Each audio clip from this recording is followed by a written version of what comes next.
For millions of Americans, Jimmy Kimmel is more than just a comedian. He's a nightly presence in their living rooms, a familiar face who has become part of the cultural fabric of late-night television.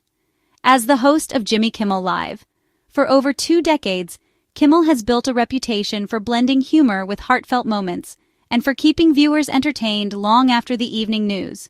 His show is a unique mix of sharp comedy, celebrity interviews, and pointed political commentary, often delivered from a distinctly liberal perspective that resonates with some and riles others. Kimmel's relatable style, willingness to share personal stories, and advocacy for causes like healthcare reform have helped him build a loyal and passionate audience who see him as more than just an entertainer. Yet, his sharp wit and readiness to take aim at political figures, especially conservatives, have made him a polarizing figure, drawing both praise and criticism from across the political spectrum. His monologues don't just entertain, they regularly spark heated debate, turning what might be a simple joke into headline-making commentary that ripples through news cycles and social media. In today's fast-paced media landscape, late-night hosts like Kimmel have become influential voices, breaking down complex news stories with humor and making sense of the day's events for millions. Clips from his show often go viral, spreading rapidly across social media platforms and amplifying his reach far beyond traditional television audiences, sometimes even shaping the national conversation. This powerful blend of comedy and commentary is what makes Kimmel both a significant force in media and a source of controversy, as he walks the line between entertainer and commentator. Over the years, he's feuded with politicians and celebrities alike, fueling national conversations and sometimes igniting fierce backlash. It's in this context, as a prominent outspoken figure with a massive platform, that his recent comments about activist Charlie Kirk's death landed with such force, drawing intense reactions from all sides. The incident has reignited a national debate about the responsibilities of those who command such influence, and what it means to speak out in a country that remains deeply divided. To understand the controversy, you need to know Charlie Kirk. Kirk was a young, influential conservative activist and founder of Turning Point USA, mobilizing students nationwide. He championed MAGA politics, warning of left-wing influence in education and culture. Kirk's mastery of social media and public speaking made him a hero to many conservatives, and a lightning rod for critics. Supporters saw him as a defender of traditional values. Opponents accused him of spreading misinformation and division. His strong stances on issues like immigration and gun control kept him at the center of heated debates. Kirk's ability to rally young conservatives made him a symbol of the modern right and a target for the left. His every move was closely watched, making him a central figure in America's ongoing culture wars. Charlie Kirk's shocking death became a national flashpoint. Prosecutors say the accused killer was motivated by Kirk's political rhetoric, making the act deeply political. The murder triggered grief and outrage among conservatives, who saw Kirk as a martyr and blamed hostile rhetoric for the violence. Vigils and calls for unity followed, but the conversation quickly turned to Kirk's own divisive language. Some argued that his rhetoric contributed to a climate of hostility, sparking a difficult debate about words and consequences. The tragedy exposed America's deep divisions and the dangers of political extremism. Foreign adversaries seized on the event to spread discord. The killing forced the nation to confront the real-world impact of the culture wars. Suddenly, public statements carried life-and-death weight, making every word matter. In the tense aftermath, Jimmy Kimmel's monologue ignited a firestorm. He criticized the politicization of Kirk's death, saying, "We hit some new lows over the weekend with the MAGA gang." Many saw his remarks as minimizing a tragedy and unfairly targeting a grieving community. The phrase, "one of them," inflamed tensions, appearing to blame victims for their own loss. Outrage spread rapidly across social media and news outlets, with critics calling Kimmel's comments cruel and divisive. Even some fans felt he'd crossed a line, prioritizing a political jab over compassion. The backlash was about more than words. It was about timing, respect, and the power of a public platform. In late-night comedy, the line between sharp commentary and insensitivity is thin. This time, many felt Kimmel went too far. The controversy would have immediate, severe consequences for Kimmel and his show. ABC responded quickly, suspending Jimmy Kimmel and pulling his show from the air. The network cited public outcry and advertiser concerns, signaling the seriousness of the backlash. ABC's move was both a business and ethical decision, aiming to protect its brand and appease critics. Regulatory pressure also played a role, with the FCC chair warning of possible consequences. The suspension allowed ABC to regain control and show it could police its own content. The network's action highlighted the delicate balance between supporting talent and upholding standards. ABC made it clear, there are limits to what can be said, especially during national tragedy. The decision sent a message to all on-air talent about the consequences of crossing those limits. For Kimmel, it was a major professional setback.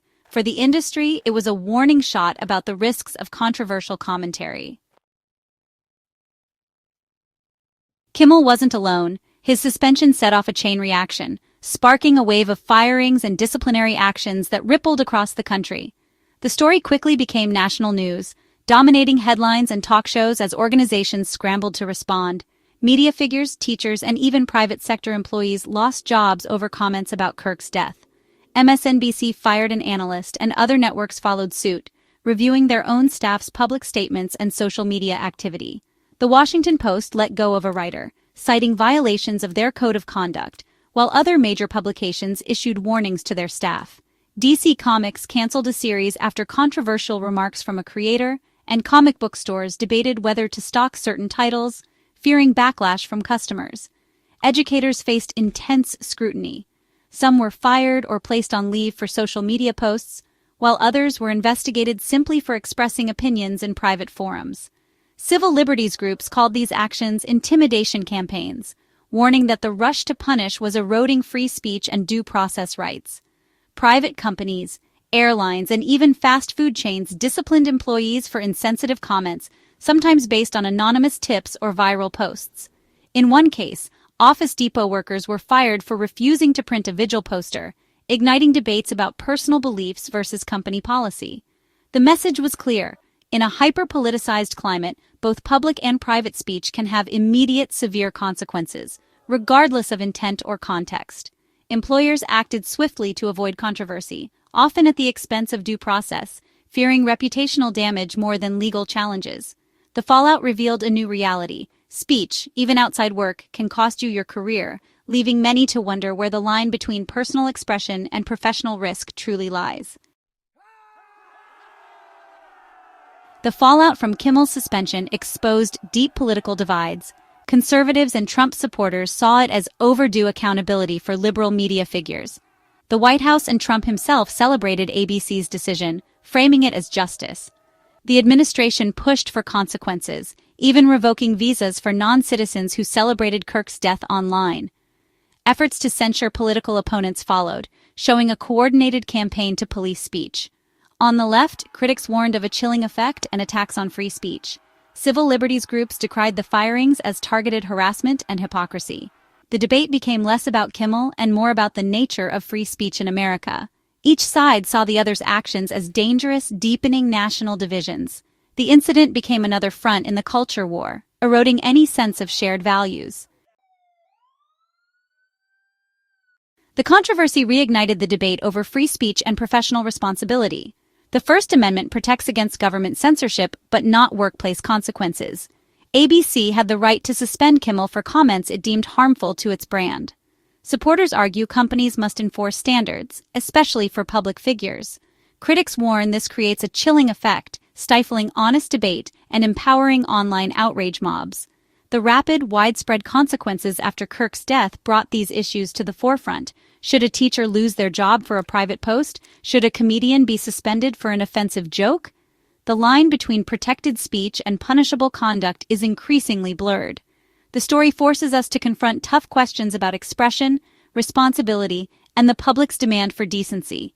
There are no easy answers, only a shifting, complex landscape.